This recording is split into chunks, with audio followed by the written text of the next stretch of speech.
Okay, thank you. So the title of my talk is quite long. It's about quantum dots and spins and cluster states and switching and so on. But what I'm going to be doing is showing you how to make photons interact with light matter systems in a deterministic and very strong way. So this is work on quantum dots. It's done in the quantum dot group in the KET labs. And the main people doing this actual work were Petros Andrevitsneus and Andrew Young here. And our samples in particular are grown at the University of Würzburg, and Sven hopefully will give a talk about more generally about quantum dots next.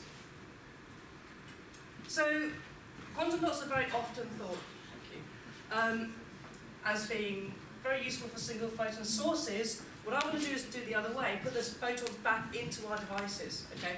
And actually you can make an argument that a good single photon source is a good single photon interaction. Okay, so what I'm going to do today is talk about how to switch the polarization of a single photon here using the state of a single quantum dot, okay? And I'm going to show you a classical switch where we can do that, and we think that we're really at the case where we can go from vertical to horizontal polarization due to the state of the quantum dot, okay? That's a classical switch, of course, but it's the first step in achieving entanglement between your two-level system and your photon, between the spin. What can we do with that? Well, we can do things like a spin photon entangler, where we entangle the photon with the spin state, and that's the first step in making a one-dimensional string of cluster states, okay? Encoded in polarization. And another thing you can do with that is make a quantum memory, which is able to store and release states using storage in the spin as well. But just to make it clear, this particular talk is all about how we can measure the strength of the interaction between a photon and our quantum dot two-level system by measuring the phase shift of the photon going through a quantum dot in a cavity. Okay? And what we obtain is that we measure a phase shift of about 2/3 pi. That's really quite a lot more than done in any other solid state emitter system. Up to pi has been done in atomic systems, but obviously solid state systems have a lot of advantages in terms of integratability. So here are the structures that we're investigating. You can just about see these little dots here. These are our quantum dots. They're semiconductors. They're a low bandgap semiconductor contained in a high bandgap, and the idea then is that you've got quantum confinement of the energy levels that give you very discrete states here. So we kind of say that these are very much approximate to a two-level system, okay? But they're more flexible. We can do things like dope them with electrons which have a spin, and we can use that spin to contain one piece of the quantum information. And these can have T2 times of the order of microseconds. They're also very good in the fact that we can embed them into photonic structures, and that's a very well-established technology for things like lasers that's already been developed in the 3-5 systems. So what we're going to look at today are these quantum dot micropillar systems, and these are basically a sort of micron-sized atomic-like cavity where we make the mirrors out of DVRs. If you don't know what they are, they're sort of wavelength scale, alternating refractive index, and these can have very high reflectivity. And what we do is we grow these structures, or rather Würzburg grow these structures and etch pillars like this, between about 1 and 5 microns, and you get a very, very small cavity here where the light is very strongly confined. And the idea then is that you have a cavity containing the light, and you control how the light propagates out of that. And you can get very high Q factors in these systems, up to about 10 to the 5. We're going to actually look at a very, very low Q factor system, what we call the very bad cavity limit, where you don't normally expect strong interactions. But we want this because this is a system where we have very high extraction efficiency. So the bottom pairs, mirror pairs here, reflect all the light back outwards from the quantum dot emitting here. It's very unlikely that the dot emits from the sides, about 10 to 15% emits from the sides.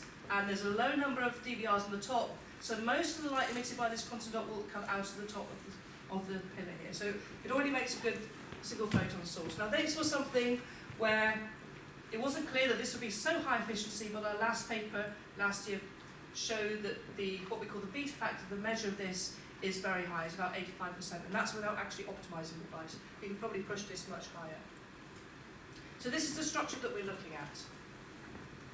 And the measurement that we're doing is we're putting in a very weak laser beam, is actually a very narrow line with laser, and we take a laser input, and with a microscope objective, we focus onto the top of the pillar and measure the light that's reflected. Okay? So what we do is we attempt as much as we possibly can to match the NA of the objective to the cone of light that's coming out of the top of that micropillar. Okay? The reason we want to do that is because what we're trying to do is get as much light as possible into this cavity region here, let it interact with the quantum dot, and then it'll come out of the top, and then we measure how much the phase shift is. But we have to bear in mind that we measure everything that's reflected from this structure, so anything that's gone into the cavity and interacted will pick up a phase shift, which are called phi quantum dots, but they'll also have scatter from the top, which will pick up a zero phase shift. So we're measuring a combination of those two things. Okay. And I should point out, most people would filter out laser input polarization. We don't. We measure every single thing. That's because when you really want to input photons into a system, you can't always do this filtering, especially if you're encoding and polarization. Okay, so what we're using here are the fact that quantum dots have very strong selection rules. So here I'm showing you your two-level system. I've doped this quantum dot with a single electron, which has a spin. And for this particular one, the spin is up, so we can only put a spin down into the other state here to meet Pauli selection rules. So if you work out the angular momentum changes, we can only absorb or interact with sigma plus circularly polarized light to make this three-particle transition here. If we flip the spin, then it's the opposite, circularly polarized light. But for this spin, sigma minus cannot interact. So it selects particular circular polarizations. But in our experiment, we're not actually absorbing the single photons. What we're actually doing is letting them interact and coherently scatter. Why is that? Well, we go to the so-called weak excitation limit, where we have very narrow bandwidth laser excitation, and the instantaneous intensity at the quantum dot is always very weak. So what happens is that the system interacts, it just coherently scatters the light, but because you're slowing down the light, it picks up a phase shift of phi here, and that's dependent on how close the detuning is, okay? And whether it's sigma plus or sigma minus, as long as you're perfectly matched to the polarization of the polarizations matched to the selection rules, then you pick up a phase shift of phi. But we need to find some good way, a simple way to measure that, and a great way to do this is by measuring something called Faraday rotation, which was actually talked about also yesterday by Morgan Mitchell. Okay, so what we do is we take a component of the light, so we take vertically polarized light, which consists of sigma minus and sigma plus, and only one of those will interact with our spin system, and so we only pick up a phase shift on one of the components, and if you work out what happens to that light then, what you get is a rotation of the polarization of light. This is well known for looking at sort of magnetic materials, but this is what we're doing with a single quantum dot on a single spin. Okay, we measure this angle of rotation here.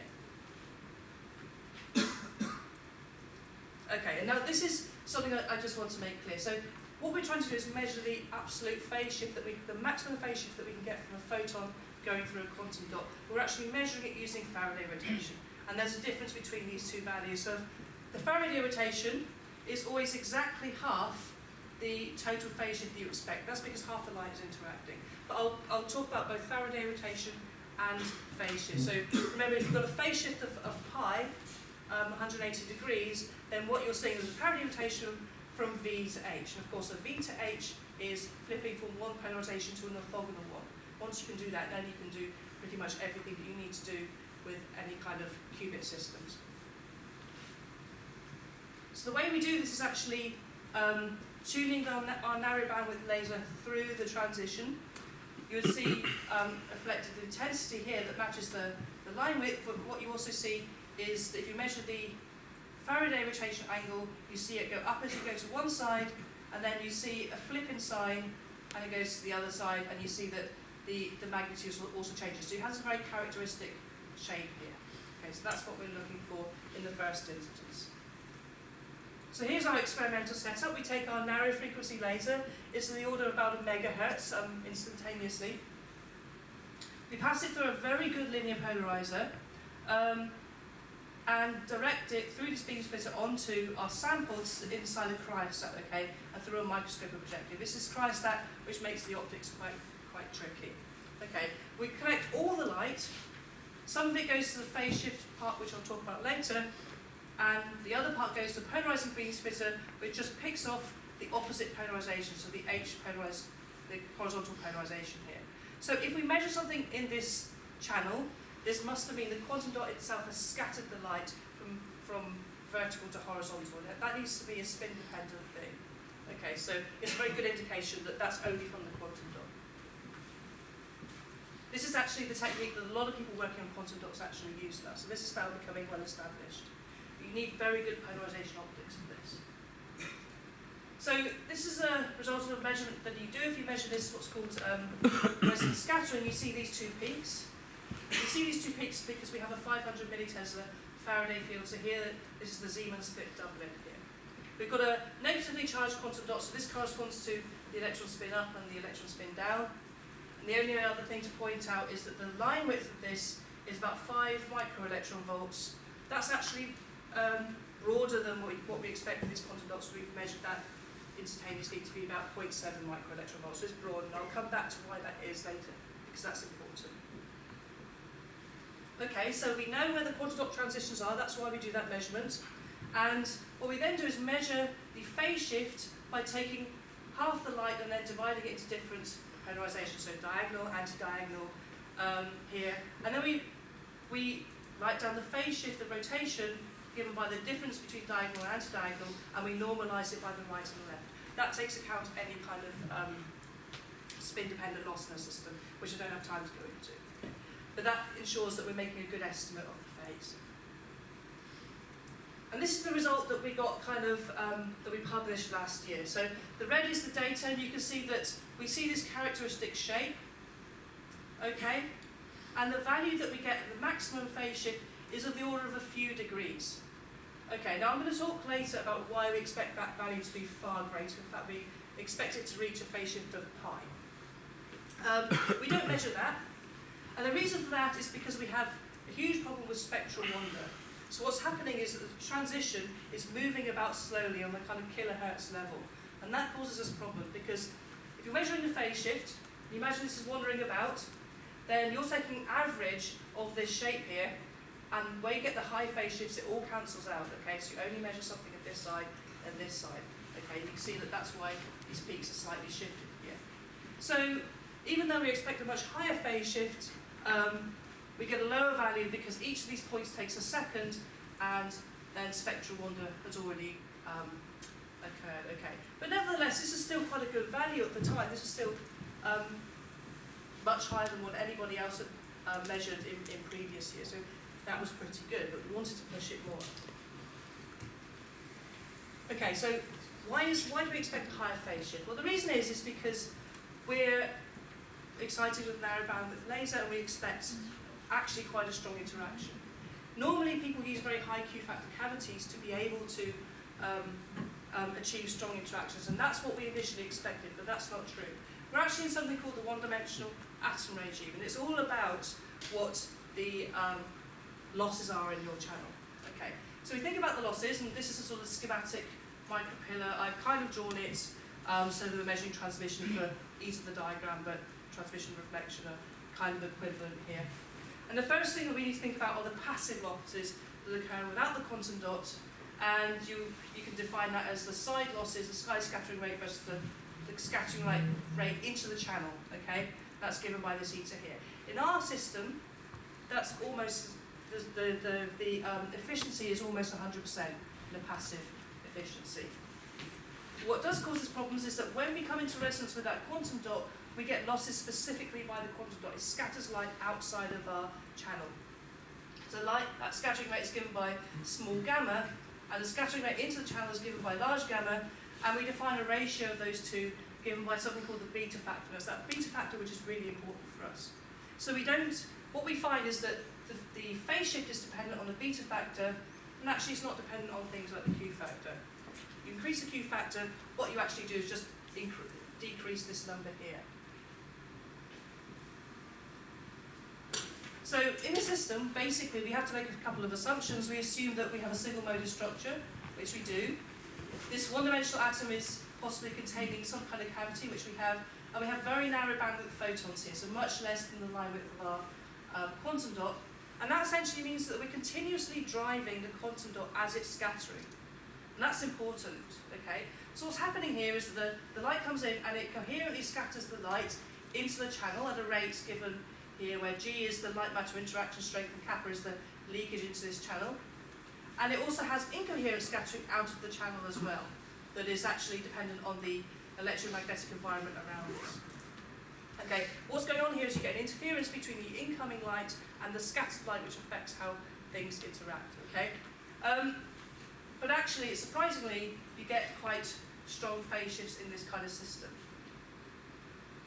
So this is actually all worked out in theory quite a long time ago in this paper here. And here I'm showing you a plot of the phase shift that you expect versus the beta factor. And it's got some quite distinct regions here. So when you've got a low beta factor, and that means the scattering outside is greater than into the channel, what you expect to see is that the phase shift is lower than a full phase shift applies, a full 180-degree rotation. Sorry, 90-degree rotation. And you can think of that as saying, well, if you're looking for a rotation from V to H, there's a probabilistic chance that will happen, but it's not deterministic. Okay? But you can see it continuously increases as we increase the beta factor. Then as soon as you hit 50%, something dramatic happens, and you get a singularity, and it shoots up to getting a phase shift of a full pi for any of the photons scattered into the channel.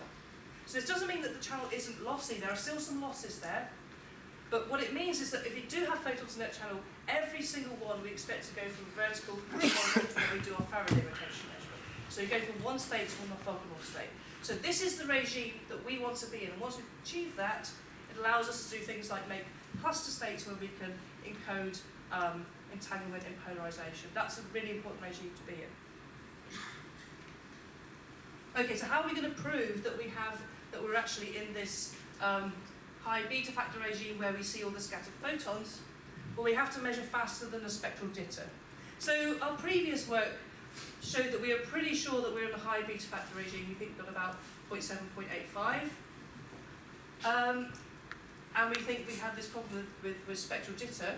And the spectral jitter actually occurs, we believe, although everybody sees this, and it's believed to be due to charges trapped on etched surfaces, dopants in the material causing movement of charges. This movement of charges changes the spectral position due to Coulomb interactions. Okay, but that movement of those charges is relatively slow over the regime of kilohertz. That is slow compared to the quantum dot. So the quantum dot line width is about a gigahertz, and even slower processes of the order of megahertz. So this is slow. We should be able to overcome this.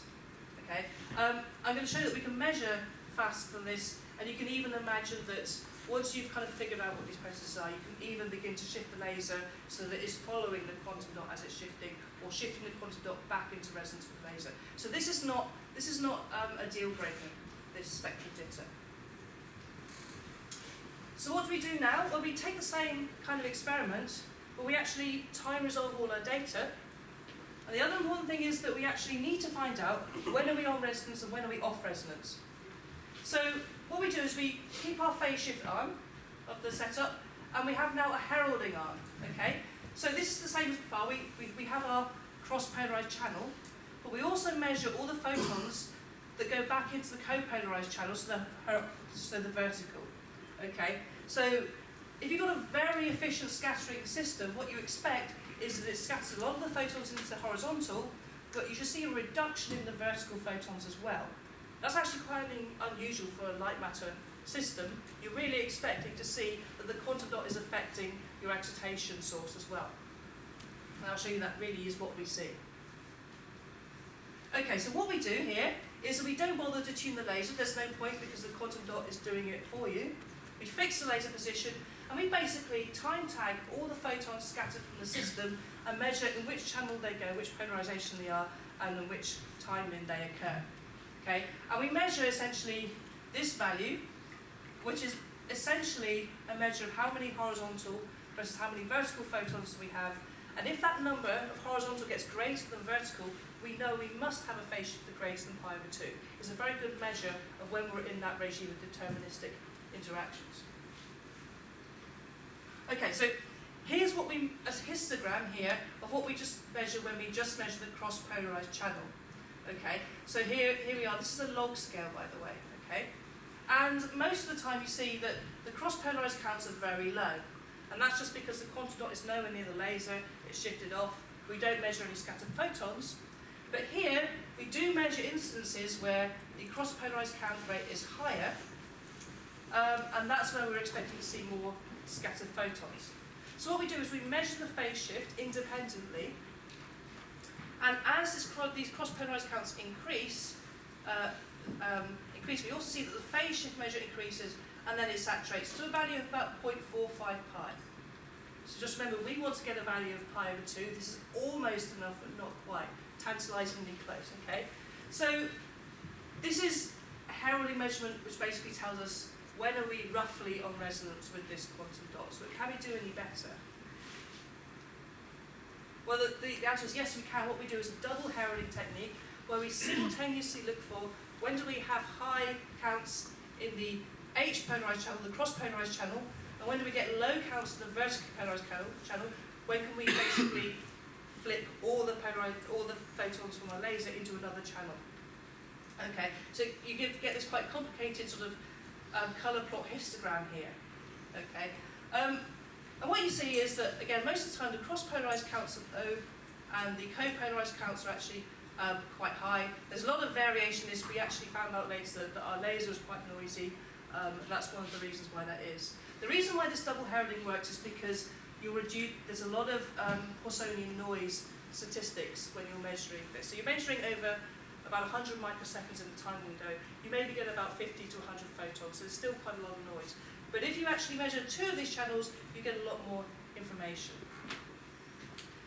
So there is this other area here where the cross-polarised counts are higher and the vertically polarised counts are actually reduced. And I want to highlight this dotted line here, where V and H counts are actually equal, and this triangle here tells you this is the region where the counts are swung from mostly vertical to mostly horizontal. So this is really showing us that for all these instances, the phase shift must have been greater than pi over 2. Okay, already this indicates this. But what we can do is measure independently the phase shift. Basically, what we don't want to do is bias our results by measuring our herald itself. So we independently measure the phase shift to match for each one of these squares here, and put it on this colour plot here. And I know that there's quite a lot of information on here, but red is a very low phase shift and it's increasing here. But this blue region here is between 0.6 and 0.7 pi. So for all of those instances, the phase shift is greater than pi over 2. It's about 0.7. And we can even look at this graph and say that there are a few squares here where we have very high phase shifts. We haven't even seen phase shifts of up to 150 degrees, but actually the error on this, that is quite large. So we can't really make a definitive statement about that. But for sure, with very high confidence, we measure 2/3 pi, or 120 degrees for some of these squares here, these kind of hotspots. So we expected to measure a phase shift of pi. We get quite far, we measure 2/3 pi, it's pretty good, but why don't we measure an even higher value? Well, the reason is that this heralding technique is only approximate. It tells you roughly when you're somewhere in the vicinity, the quantum dot and the laser are somehow in resonance, but not quite perfectly. And actually, to actually get that full pi phase shift, you need to be right on the middle of the quantum dot resonance. So you're much more sensitive to detuning. So you need to get above 160 degree phase shift, you need to be within about a tenth of the full width half maximum of the centre of that line here. It's a really tiny region, so maybe I think about 5% of the time where you actually be there when you herald. Okay, so it's going to be very difficult to measure those instances.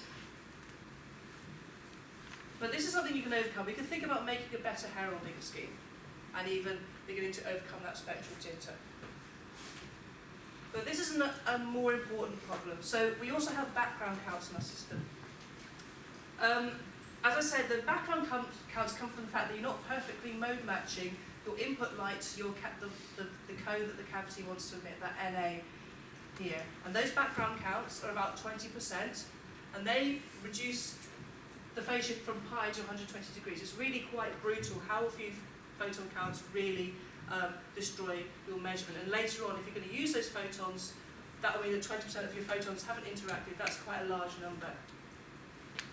So the limit of this is the bulk optics that we use. So if you're interested, what we do is we take this output of the light and then we re-image it onto single mode fibre of the collection and make sure that we match that NA as carefully as we can.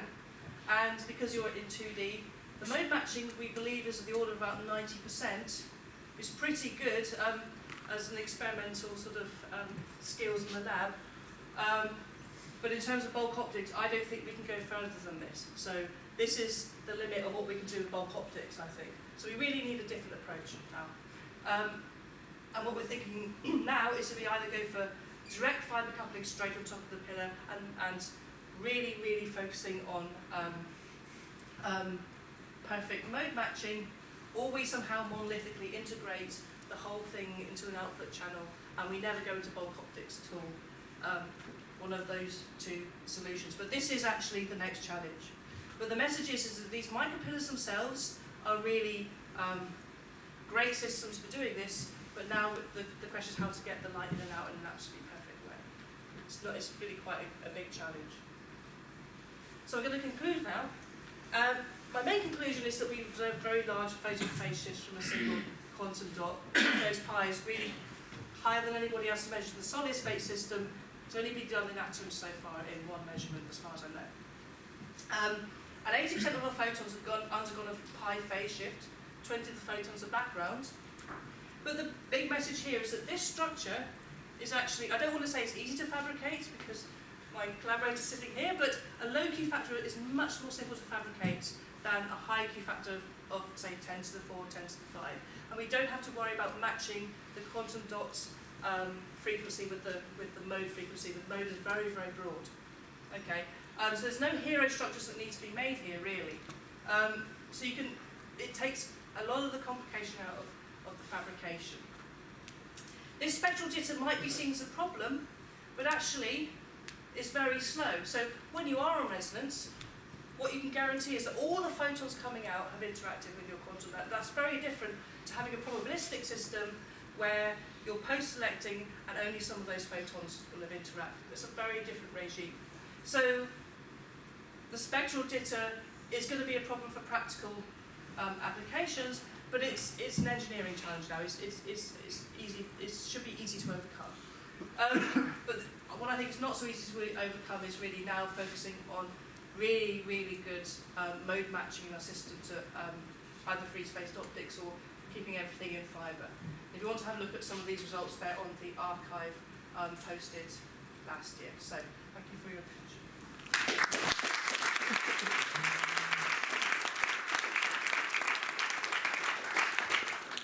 So time for questions. There's a question. Yeah. You mentioned that one way to overcome the spectral jitter would be to match the frequency of the laser you're using to the moving frequency of the dot. Yeah. How easy is it to predict how the dot frequency is going to move? That's a good question because we haven't really done lots of characterization of this spectral jitter. One of our problems was that the old laser we had also had jitter on it, we think. We weren't sure, we don't even know if it was the laser jitter or the dot jitter. Some of it's the dot jitter because everybody measures it. This is something we're going to have to look at. We don't know whether it's continuous movement or discrete jumps. And then the question is, how quickly can you measure whether it's on resonance or off resonance? How are we going to move it back again? Either the laser or the quantum dot. Both have their challenges. So the answer is we don't know, but that's like one of the next engineering challenges that we face. Yeah. Thanks. Other questions? So maybe this is a basic one, but so you mentioned that the beta factor is actually one of the factors is to get a beta value is the light that is leaked from the side of the balloon. That's right, yeah. How would you measure that experimentally? I mean, I know you actually get light from top, and the objective lens is collecting the light from top, but how would you collect the light that is leaked from the side of the balloon? So actually we don't directly measure the beta factor. It's pretty difficult to do that, especially in a cryostat, right? Because it's obviously the sides are going to be going all the way around. I mean, they're going to be emitting everywhere. You could try to estimate it by measuring a certain angle from the side. It's a pretty difficult measurement. What we actually do is because of these measurements, we were kind of showing that there's no way that you can possibly even got the few degrees that we measured in CW without having a high beta factor. This is maybe a circular argument, but Right, yeah, that's the argument, the fact that we see this strong interaction. Yeah, thank you. And maybe a last question.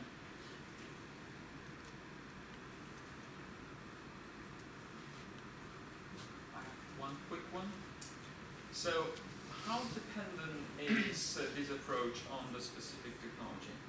Because you haven't said in detail what material your quantum dots are. It's essentially a system that has a two-level transition. Well, the next talk is going to talk all about the different material systems.